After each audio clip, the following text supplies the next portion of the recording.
In this video I'm just going to explain to you how you can apply for the restoration of your driving licence. You may have been disqualified from driving.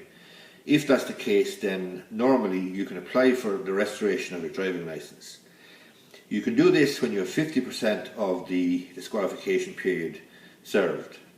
Now, even though you can apply once 50% is served, you can only have your licence restored once 2/3 of the disqualification period is served. So if you're disqualified, for example, for 3 years, then you can apply after 18 months and you can have it restored after 2 years. That's 2/3 of the disqualification. The law has changed in the last year or two in relation to second disqualifications or having a previous disqualification.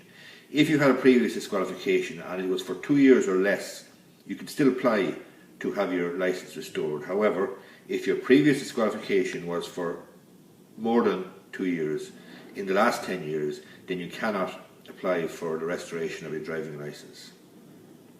The procedure is basically you go back to the same district court that disqualified you, you get the relevant district court forms for the application of the restoration of your licence.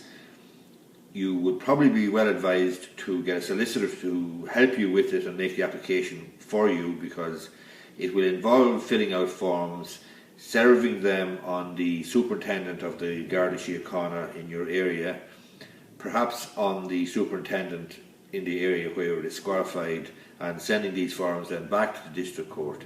Then when you get a date for the application, you go along with your solicitor to the court. The judge will probably ask you, have you learnt your lesson, and maybe ask you one or two other questions.